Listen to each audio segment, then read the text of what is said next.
Tila sigurado na ang pagwawagi ni Paolo Avellino sa botohan para sa kategoryang Outstanding Asian Star sa hanay ng ibang Pinoy stars na nominado rin para sa Seoul International.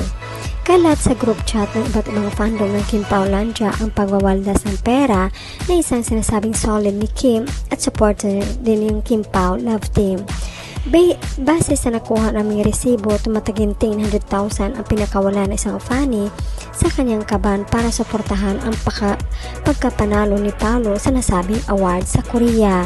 Ipinadala sa pamagitan ng GCash ang pera sa isang fan group ng Kim Pao Drama Awards. Ang plano ng grupo ay ibagsak ang buong amount kabilang ng iba pang suporta sa huling araw ng botohan ngayong July. Ikinaloka nga ng ibang fanny ang halaga ng support.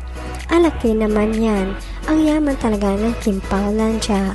Gusto talaga nila manalo si Paolo kasi si Kemi wala talaga siyang pakialam sa nominasyon niya. Nagpasalamat lang siya pero she don't mention the nomination.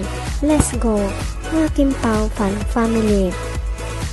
Tayo ang magbayanihan para kay Pao, ipanalo natin to. Done voting for today, Pao.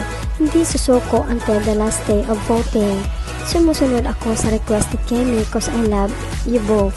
Pero nagdulot naman ito ng diskusyon sa Kim Paulandia dahil nalaman nilang magbabagsak din ng malaking halaga ang ilang solid fan group ni Kim Chiu para matiyak na mananalo ang kanilang alaga.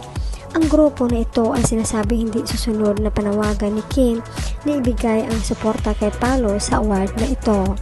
Gusto nilang iluklok sa history si Kemi bilang kauna-unahang Pinay star na sungkit ng 2 beses ang award sa SIDA. Ang ilan sa mga nagpo-poach kay Kim ay mga fanny ng una nitong love team na umaasang magkabalikan pa ang kanilang mga idol.